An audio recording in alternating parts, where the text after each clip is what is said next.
Part 1 में आपने सुना था कि कैसे अर्जुन और रिया की दोस्ती मोहब्बत की दहलीज तक पहुंचने लगी थी। मगर रिया को अचानक शहर लौटना पड़ा और रिया अनजान थी अर्जुन की एहसासों से, अर्जुन की फीलिंग से। उसको कुछ नहीं पता था कि अर्जुन का के दिल में उसके लिए क्या जगह है। अर्जुन ने रिया को खत लिखने का वादा किया था और उसी वादे को निभाते हुए हर हफ्ते वह एक खत लिखने लगा। उसके हर खत में उसकी अधूरी मोहब्बत की दास्तां होती थी। कभी वो लिखता, रिया, तेरे बिना मुस्कान के वो चेहरा अब भी मेरी आंखों के सामने घूमता है। तुम्हारी वो मुस्कान मैं भूल नहीं पाता हूँ। किसी तरीके से वापस आ जाओ ना। कभी वो बारिश में भीगते हुए पेड़ के नीचे बैठकर खत लिखता। उस पेड़ के हर पत्ते पर अर्जुन ने रिया का नाम लिखने की कोशिश की और उस पेड़ को अपने प्यार का गवाह बना लिया। मगर कई महीने बीतते गए, रिया का कोई जवाब नहीं आया। अर्जुन बेचैन हो उठा। हर डाकिया आते जाते उस डाके की तरफ बड़ी उम्मीदों के साथ अर्जुन देखता, मगर हर बार उसको खाली हाथ लौटना पड़ता। गांव वाले दोस्त हंसते और उसको चिढ़ाते थे, पर अर्जुन के दिल में बस एक ही नाम था, वो था रिया। फिर एक दिन अर्जुन की माँ ने कहा, बेटा, तू किस लिए खुद को ऐसे तड़पा रहा है? अगर किस्मत में है तो तुझे तेरा प्यार जरूर मिलेगा। अर्जुन ने फिर मुस्कुराकर सिर झुका लिया। वो हर रोज पीपल के पेड़ के नीचे बैठता और आसमान की तरफ देखता, मानो उसके तारे ढूंढ रहा हो जो उसकी रिया का पैगाम लेकर आए।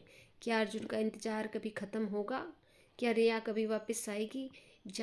2 साल गुजर चुके थे। अर्जुन ने हर हफ्ते रिया को खत लिखे, लेकिन एक भी जवाब नहीं आया। उसका दिल टूटा, मगर उसने लिखना नहीं छोड़ा। उस पीपल के पेड़ के नीचे अब वो अकेला बैठा रहता। किताबें खुली रहती, मगर शब्दों का कोई मतलब नहीं रह गया था। एक दिन गांव के पोस्टमैन ने अर्जुन को एक पुराना धूल भरा लिफाफा पकड़ाया। लिफाफा रिया का था। अर्जुन की आंखों में आंसू आ गए। उसने कांपते हाथों से लिफाफा खोला। उसमें लिखा था, अर्जुन, माफ़ करना, मैं तुझसे बहुत दूर चली गई थी। दादी के गुजरने के बाद मेरा पता बदल गया। तुम्हारे सारे खत कहीं खो गए, मगर तेरे बिना मैं भी अधूरी हूँ। आज जब मैं ये खत लिख रही हूँ, मैं अस्पताल के बिस्तर पर हूँ। मेरी तबीयत बहुत ख़राब है। अगर किस्मत ने साथ दिया तो फिर मिलूंगी, तेरी रिया। अर्जुन दौड़ता हुआ शहर पहुंचा। अस्पताल के हर कमरे में उसे रिया की तलाश थी, मगर जब वो पहुंचा, वहां सिर्फ एक नर्स थी जिसने कहा, रिया अब नहीं रही। अर्जुन की आंखों से आंसू बहने लगे। उसने रिया का आखिरी खत सीने से लगा लिया।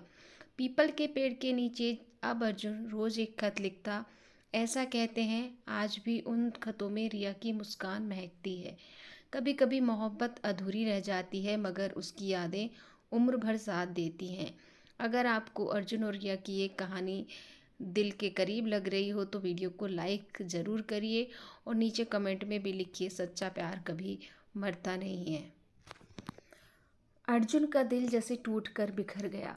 अर्जुन ने रिया की याद में उस पीपल के पेड़ के नीचे एक छोटा सा मंदिर बनवाया।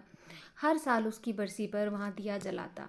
गांव वाले कहते, जब भी रात के सन्नाटे में वो दिया जलता है, उस पीपल के पेड़ से रिया की खुशबू आती है। और अर्जुन की आंखों से अब भी वो खत सीने से लगाकर आंसू बहते रहते हैं। अर्जुन ने शादी नहीं की, अपनी सारी उम्र रिया की याद में बिता दी। हर शाम वो पेड़ के नीचे बैठता और आसमान में वो तारा ढूंढता जो रिया का पैगाम लेकर आता। कहते हैं मोहब्बत अमर होती है, जिस्म बिछड़ते हैं मगर दिल नहीं। और अर्जुन और रिया की कहानी आज भी उस गांव की हवाओं में सांस लेती है। अगर आपको ये कहानी पसंद आई हो तो वीडियो को लाइक शेयर करें और कमेंट करें। इश्क कभी ख़त्म नहीं होता।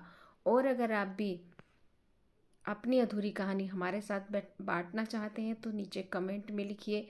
मिलेंगे अगली कहानी में। और अगर कोई पसंदीदा कहानी या किसी टॉपिक पर अपनी पसंद की कहानी सुनना चाहते हैं, जैसे इमोशनल हो, थ्रिलर हो, सस्पेंस हो, तो मुझे कमेंट में ज़रूर बताइएगा। मैं इसी तरीके की वीडियो आप लोगों के लिए लेकर आऊँगी। मिलेंगे नेक्स्ट वीडियो में। Bye bye, take care.